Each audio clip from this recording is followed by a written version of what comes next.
Dr. honoris causa, Kiai Haji Abdurrahman Wahid, lahir dengan nama Abdurrahman Ad-Dahil tanggal 7 September tahun 1940 atau yang akrab disapa Gus Dur.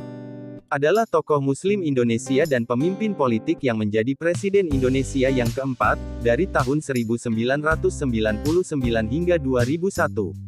Ia menggantikan Presiden B.J. Habibie, setelah dipilih oleh Majelis Permusyawaratan Rakyat hasil pemilu 1999. Penyelenggaraan pemerintahannya, dibantu oleh Kabinet Persatuan Nasional. Masa kepresidenan Abdurrahman Wahid, dimulai pada tanggal 20 Oktober tahun 1999 dan berakhir pada Sidang Istimewa MPR pada tahun 2001. Tepatnya tanggal 23 Juli tahun 2001. Kepemimpinannya digantikan oleh Megawati Soekarnoputri setelah mandatnya dicabut oleh MPR. Abdurrahman Wahid adalah mantan Ketua Tanfidiyah, atau Badan Eksekutif Nahdlatul Ulama dan pendiri Partai Kebangkitan Bangsa atau PKB.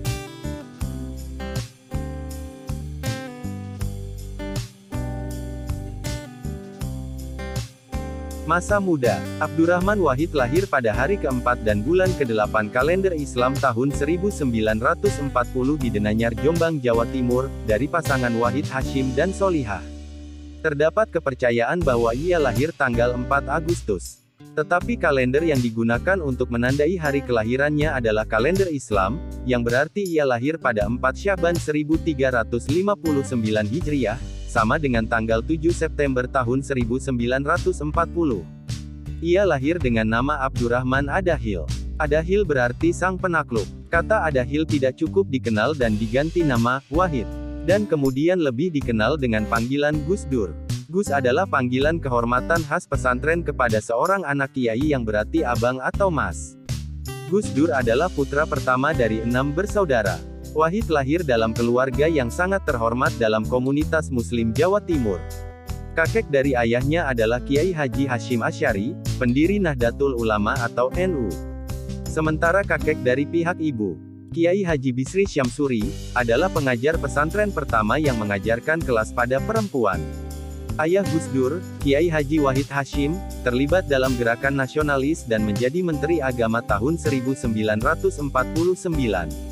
Ibunya, Nyai Hajah Solehah, adalah putri pendiri Pondok Pesantren Denanyar, Jombang. Saudaranya adalah Salahuddin Wahid dan Lili Wahid. Ia menikah dengan Sinta Nuriyah dan dikaruniai 4 putri, Alisa, Yeni, Anita, dan Inayah. Gus Dur secara terbuka, pernah menyatakan bahwa ia memiliki darah Tionghoa. Abdurrahman Wahid mengaku, bahwa ia adalah keturunan dari Tan Kim Han yang menikah dengan Tan Alok, saudara kandung Raden Pata atau Tan Eng Hua pendiri Kesultanan Demak. Tan Alok dan Tan Eng Hua ini merupakan anak dari Putri Champa, puteri Tiongkok yang merupakan selir Raden Brawijaya V.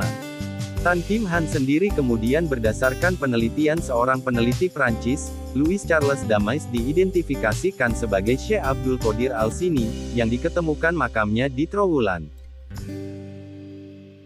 Pada tahun 1944 Wahid pindah dari Jombang ke Jakarta. Tempat ayahnya terpilih menjadi ketua pertama Partai Majelis Syuro Muslimin Indonesia atau Masyumi. Sebuah organisasi yang berdiri dengan dukungan tentara Jepang, yang saat itu menduduki Indonesia. Setelah deklarasi kemerdekaan Indonesia tanggal 17 Agustus tahun 1945, Gus Dur kembali ke Jombang, dan tetap berada di sana selama Perang Kemerdekaan Indonesia melawan Belanda. Pada akhir perang tahun 1949, Wahid pindah ke Jakarta dan ayahnya ditunjuk sebagai Menteri Agama. Abdurrahman Wahid belajar di Jakarta, masuk ke SD Kris sebelum pindah ke SD Matraman Perwari. Wahid juga diajarkan membaca buku non-muslim, majalah, dan koran oleh ayahnya untuk memperluas pengetahuannya. Gus Dur terus tinggal di Jakarta dengan keluarganya, meskipun ayahnya sudah tidak menjadi Menteri Agama pada tahun 1952. Pada April tahun 1953, ayah Wahid meninggal dunia akibat kecelakaan mobil. Pendidikan Wahid berlanjut dan pada tahun 1954, ia masuk ke sekolah menengah pertama. Pada tahun itu, ia tidak naik kelas. Ibunya lalu mengirim Gus Dur ke Yogyakarta, untuk meneruskan pendidikannya dengan mengaji kepada Kiai Haji Ali Maksum di Pondok Pesantren Krapyak, dan belajar di SMP. Pada tahun 1957, setelah lulus dari SMP, Wahid pindah ke Magelang untuk memulai pendidikan Muslim di pesantren Tegalrejo. Ia mengembangkan reputasi sebagai murid berbakat, menyelesaikan pendidikan pesantren dalam waktu 2 tahun yang seharusnya 4 tahun. Pada tahun 1959, Wahid pindah ke pesantren Tambak Beras di Jombang. Di sana, sementara melanjutkan pendidikannya sendiri, Abdurrahman Wahid juga menerima pekerjaan pertamanya sebagai guru, dan nantinya sebagai kepala sekolah madrasah. Gus Dur juga dipekerjakan sebagai jurnalis majalah, seperti Horizon dan majalah Budaya Jaya.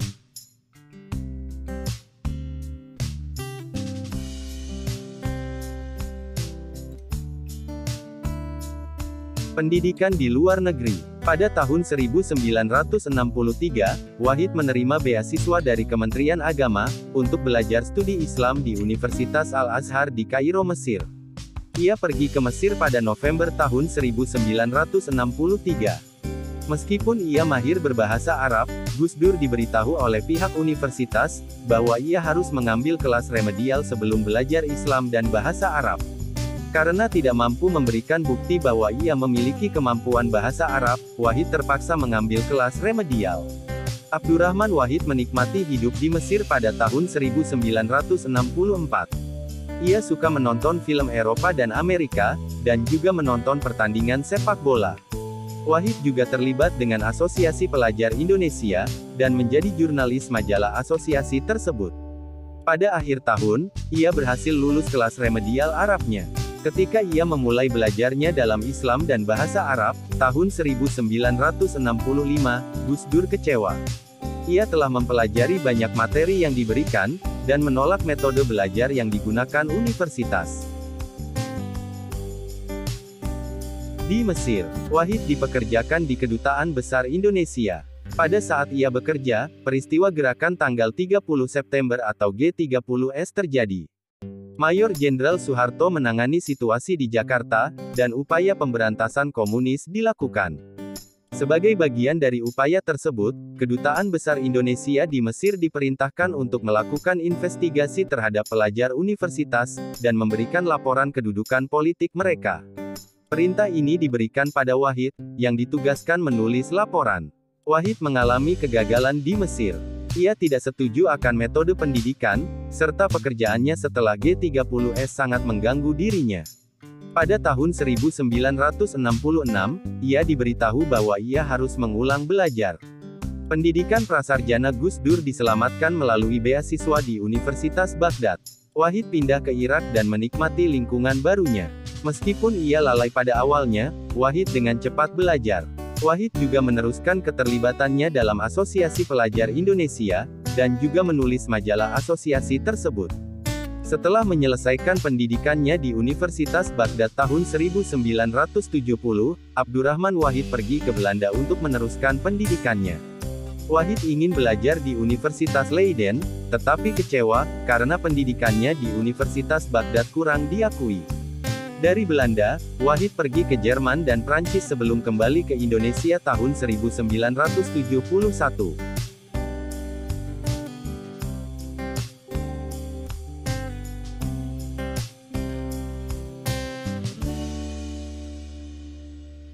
Awal karir, Gus Dur kembali ke Jakarta mengharapkan bahwa ia akan pergi ke luar negeri lagi, untuk belajar di Universitas McGill, Kanada. Ia membuat dirinya sibuk dengan bergabung ke Lembaga Penelitian Pendidikan dan Penerangan Ekonomi dan Sosial atau LP3ES. Organisasi yang terdiri dari kaum intelektual Muslim progresif, dan sosial demokrat. LP3ES mendirikan majalah Prisma, dan Gus Dur menjadi salah satu kontributor utama majalah tersebut. Selain bekerja sebagai kontributor LP3ES, Gus Dur juga berkeliling pesantren dan madrasah di seluruh Jawa. Pada saat itu, pesantren berusaha keras mendapatkan pendanaan dari pemerintah, dengan cara mengadopsi kurikulum pemerintah. Gus Dur merasa prihatin dengan kondisi itu, karena nilai-nilai tradisional pesantren semakin luntur akibat perubahan ini. Gus Dur juga prihatin dengan kemiskinan pesantren yang ia lihat. Pada waktu yang sama, ketika mereka membujuk pesantren mengadopsi kurikulum pemerintah, pemerintah juga membujuk pesantren sebagai agen perubahan dan membantu pemerintah dalam perkembangan ekonomi Indonesia. Gus Dur memilih batal belajar luar negeri dan lebih memilih mengembangkan pesantren. Abdurrahman Wahid meneruskan karirnya sebagai jurnalis. Menulis untuk majalah dan surat kabar, artikelnya diterima dengan baik dan ia mulai mengembangkan reputasi sebagai komentator sosial. Dengan popularitas itu, ia mendapatkan banyak undangan untuk memberikan kuliah dan seminar, membuat dia harus pulang pergi antara Jakarta dan Jombang, tempat Gus Dur tinggal bersama keluarganya. Meskipun memiliki karir yang sukses pada saat itu, Gus Dur masih merasa sulit hidup hanya dari satu sumber pencaharian, dan ia bekerja untuk mendapatkan tambahan dengan menjual kacang, dan mengantarkan es. Pada tahun 1974, Gus Dur mendapat pekerjaan tambahan di Jombang sebagai guru di pesantren tambak beras, dan segera mengembangkan reputasi baik. 1 tahun kemudian, Wahid menambah pekerjaannya dengan menjadi guru kitab Al-Hikam. Pada tahun 1977, Gus Dur bergabung ke Universitas Hasyim Asy'ari, sebagai dekan Fakultas Praktik dan Kepercayaan Islam, dan universitas ingin agar Gus Dur mengajar subjek tambahan, seperti syariat Islam dan misiologi. Namun kelebihannya menyebabkan beberapa ketidaksenangan dari sebagian kalangan universitas.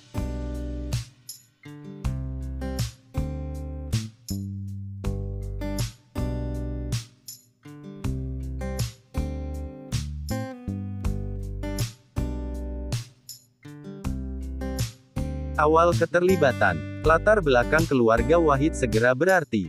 Ia akan diminta untuk memainkan peran aktif dalam menjalankan NU. Permintaan ini berlawanan dengan aspirasi Gus Dur dalam menjadi intelektual publik, dan ia 2 kali menolak tawaran bergabung dengan Dewan Penasihat Agama, NU. Namun, Wahid akhirnya bergabung dengan dewan tersebut setelah kakeknya, Bisri Syamsuri, memberinya tawaran ketiga.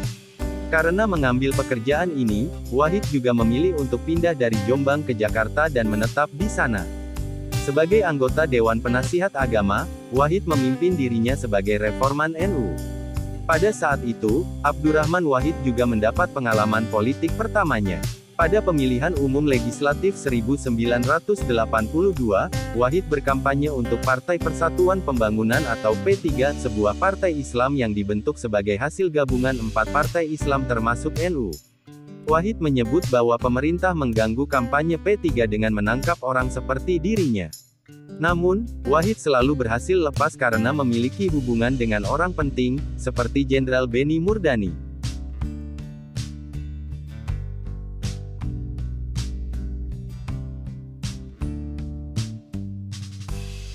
Mereformasi NU. Pada saat itu, banyak orang yang memandang NU sebagai organisasi dalam keadaan stagnasi. Setelah berdiskusi, Dewan Penasihat Agama akhirnya membentuk tim 7, yang termasuk Wahid untuk mengerjakan isu reformasi dan membantu menghidupkan kembali NU. Reformasi dalam organisasi termasuk perubahan kepemimpinan. Pada tanggal 2 Mei tahun 1982, pejabat-pejabat tinggi NU bertemu dengan Ketua NU Idam Halid, dan meminta agar ia mengundurkan diri. Idam, yang telah memandu NU pada era transisi kekuasaan, dari Soekarno ke Soeharto awalnya melawan. Tetapi akhirnya mundur karena tekanan. Pada tanggal 6 Mei tahun 1982, Wahid mendengar pilihan Idam untuk mundur dan menemuinya, lalu ia berkata bahwa permintaan mundur tidak konstitusional. Dengan himbauan Wahid, Idam membatalkan kemundurannya, dan Wahid bersama dengan tim 7, dapat menegosiasikan persetujuan antara Idam dan orang yang meminta kemundurannya. Pada tahun 1983, Soeharto dipilih kembali sebagai presiden untuk masa jabatan keempat oleh Majelis Permusyawaratan Rakyat atau MPR, dan mulai mengambil langkah untuk menjadikan Pancasila sebagai ideologi negara. Dari Juni tahun 1983 hingga Oktober tahun 1983, Wahid menjadi bagian dari kelompok yang ditugaskan untuk menyiapkan respon NU terhadap isu tersebut. Wahid berkonsultasi dengan bacaan seperti Quran dan Sunnah untuk pembenaran. Dan akhirnya, pada Oktober tahun 1983, ia menyimpulkan bahwa NU harus menerima Pancasila sebagai ideologi negara. Untuk lebih menghidupkan kembali NU, Wahid juga mengundurkan diri dari P3 dan partai politik. Hal ini dilakukan sehingga NU dapat fokus dalam masalah sosial daripada terhambat dengan terlibat dalam politik.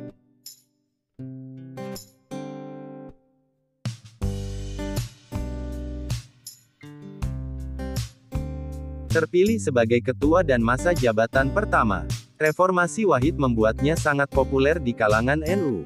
Pada saat Musyawarah Nasional 1984, banyak orang yang mulai menyatakan keinginan mereka untuk menominasikan Wahid sebagai ketua baru NU. Wahid menerima nominasi ini, dengan syarat ia mendapatkan wewenang penuh untuk memilih para pengurus yang akan bekerja di bawahnya. Wahid terpilih sebagai Ketua Umum Pengurus Besar Nahdlatul Ulama pada Musyawarah Nasional tersebut. Namun, persyaratannya untuk dapat memilih sendiri para pengurus di bawahnya tidak terpenuhi. Pada hari terakhir Munas, daftar anggota Wahid sedang dibahas persetujuannya oleh para pejabat tinggi NU, termasuk Ketua PBNU sebelumnya, Idam Khalid. Wahid sebelumnya telah memberikan sebuah daftar kepada panitia Munas yang sedianya akan diumumkan hari itu. Namun, panitia Munas yang bertentangan dengan Idam, mengumumkan sebuah daftar yang sama sekali berbeda kepada para peserta Munas. Terpilihnya Gus Dur dilihat positif oleh Soeharto dan rezim Orde Baru. Penerimaan Wahid terhadap Pancasila bersamaan dengan citra moderatnya, menjadikannya disukai oleh pejabat pemerintahan. Pada tahun 1985, Soeharto menjadikan Gus Dur indoktrinator Pancasila. Pada tahun 1987, Abdurrahman Wahid menunjukkan dukungan lebih lanjut terhadap rezim tersebut, dengan mengkritik P3 dalam pemilihan umum legislatif 1987, dan memperkuat Partai Golkar Soeharto. Ia kemudian menjadi anggota MPR mewakili Golkar. Meskipun ia disukai oleh rezim, Wahid mengkritik pemerintah karena proyek Waduk Kedung Ombo yang didanai oleh Bank Dunia. Hal ini merenggangkan hubungan Wahid dengan pemerintah. Tetapi, saat itu Soeharto masih mendapat dukungan politik dari NU. Selama masa jabatan pertamanya, Gus Dur fokus dalam mereformasi sistem pendidikan pesantren, dan berhasil meningkatkan kualitas sistem pendidikan pesantren sehingga dapat menandingi sekolah sekuler. Pada tahun 1987, Gus Dur juga mendirikan kelompok belajar di Probolinggo, Jawa Timur, untuk menyediakan forum individu sependirian dalam NU untuk mendiskusikan, dan menyediakan interpretasi teks Muslim. Gus Dur pernah pula menghadapi kritik bahwa ia mengharapkan mengubah salam Muslim, Assalamualaikum, menjadi salam sekuler, Selamat pagi.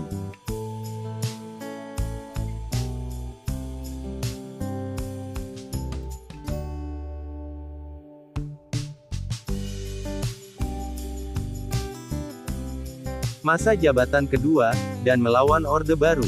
Wahid terpilih kembali untuk masa jabatan kedua Ketua NU pada Musyawarah Nasional 1989.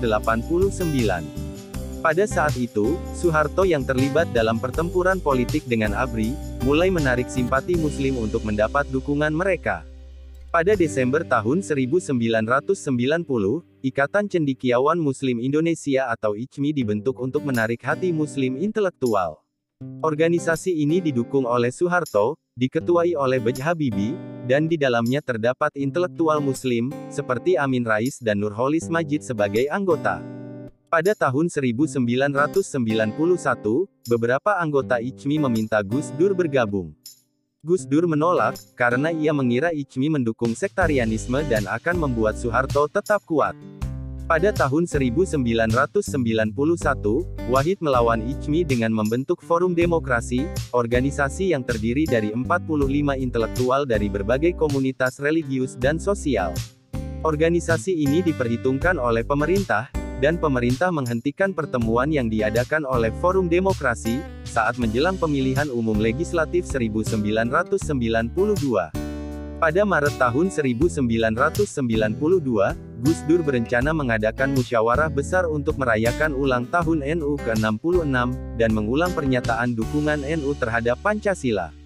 Wahid merencanakan acara itu dihadiri oleh paling sedikit 1 juta anggota NU.